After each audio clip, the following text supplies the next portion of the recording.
নমস্কার, কেমন আছেন সকলে? আমি সুদীপ্ত শিলিগুড়ি থেকে। আমার আরেকটি নতুন ভিডিওতে আপনাদের স্বাগত জানাই। আজকে মূলত বুধবার, আজকে অমাবস্যা। আজকে আমাদের বাড়ির মন্দিরে মায়ের পুজো। আপনারা তো জানেন আমাদের বাড়িতে মন্দির আছে এবং প্রত্যেক অমাবস্যায় পুজো হয়। পূর্ণিমাতেও হয়, একাদশী, দ্বাদশীতেও হয়। তারপরে আর যা অনুষ্ঠান থাকে সেগুলো সবই মূলত আমাদের মন্দিরে পালিত হয়। তো সেই অমাবস্যাতেই আজকে মায়ের পুজো হবে। তো সেই মতো আমরা মন্দিরে চলে এসেছি, গুছানো গাছানো সব চলছে। ঠাকুরমশাইও চলে এসছে, এখনই পুজো শুরু হবে। পুজোর যেসব জোগাড় যন্ত্র থাকে, নৈবেদ্য গুছানো, পুষ্পপত্র রেডি করা, সবই পিসি রেডি করছে, আমিও হাতে হাতে করে দিচ্ছি। তো এখনই ঠাকুরমশাইও চলে এসছে, জাস্ট পুজো শুরু করবে। আমাদের বাড়িতে আসলে অমা মানে অমাবস্যা লাগলেই পুজোতে বসিয়ে দেওয়া হয়। আর বাৎসরিক পুজোটা রাতে হয়, যেমন গত মাসে হয়েছিল, আপনাদের দেখিয়েছিলাম। আর এটা হচ্ছে ১২ মাসের পুজো আর কি। ১২ মাসে যে ১২টা অমাবস্যা হয় সেই পুজো। সেই মতো দেখুন নৈবেদ্য, ফল-মূল, সব কিছু মিষ্টি সব গুছিয়ে নেওয়া হয়েছে। ওইদিকে ভোগ রান্না হচ্ছে, ব্রাহ্মণী ভোগ রান্না করছে। অমাবস্যাতে ভোগ হয় মায়ের। সেই মতো পুজো চলছে। ঠাকুরমশাই পুজোতে বসে গেছেন। জাস্ট এখনই শুরু করলেন। আপনারা পুজো দেখুন। আপনাদের যদি কোনো মনোবাসনা থাকে মায়ের কাছে জানাতে পারেন। এই মা খুব জাগ্রত, আপনাদের মনোবাসনা পূরণ হবে।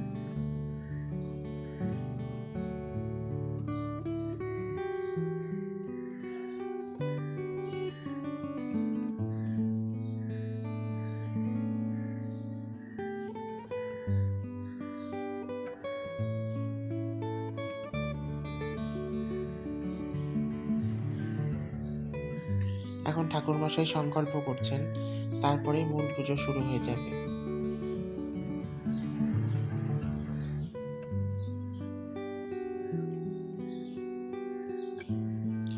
এখন চলছে আরতি, ফলমূল নিবেদন, নৈবেদ্য নিবেদনের পরে এখন চলছে আরতি। প্রথমে ধূপ-ধুনো দিয়ে আরতি চলছে।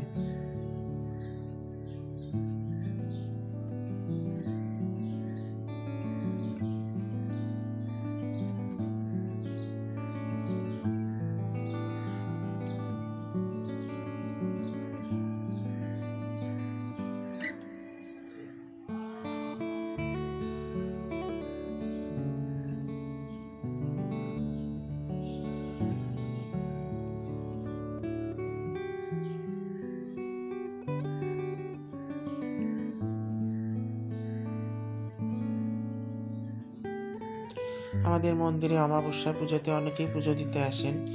আজকে একটু লোকজন কম হয়েছে।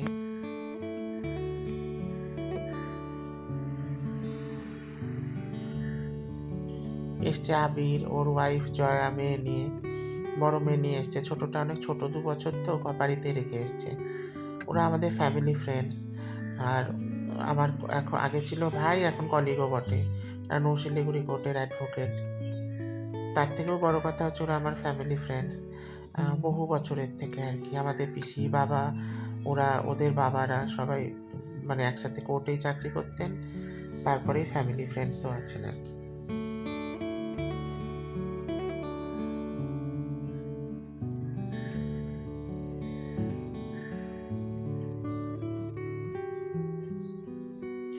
আমাদের ছাদেও সুন্দর হাওয়া দিচ্ছে। এখন তো বসন্তকাল, ঝড় বাতাসেরই দিন।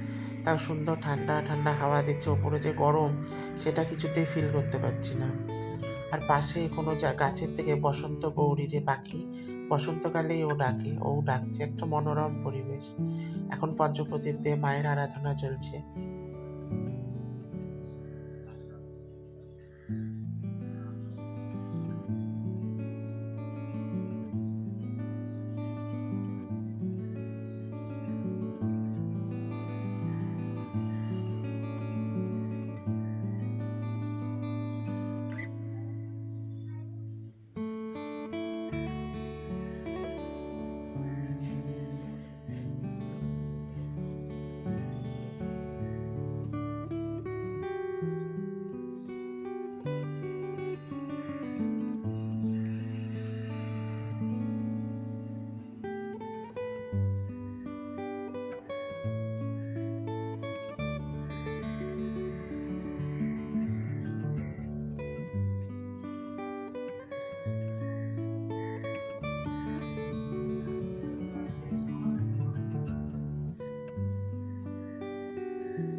এখন হচ্ছে কর্পূরের আরতি।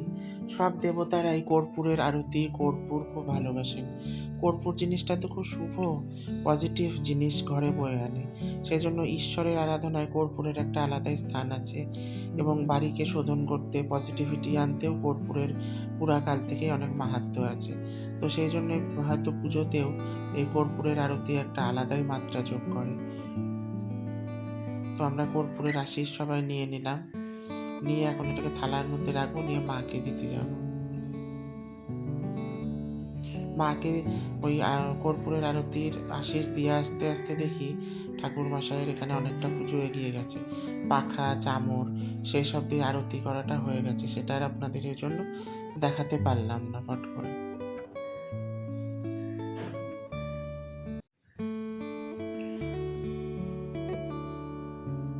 এখন জলশঙ্খ দিয়ে আরতি হচ্ছে, তারপরে জলশঙ্খের আশীষ আমরা নেব, শান্তি জল নেব।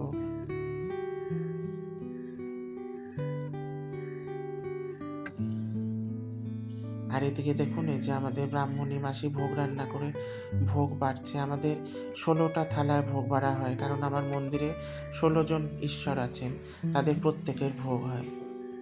তো ওইদিকে মায়ের ভোগ হচ্ছে, এদিকে আমি যে বললাম আবির, জয়া ওরা এসছে, ওদের সাথে আমি গল্প করছিলাম।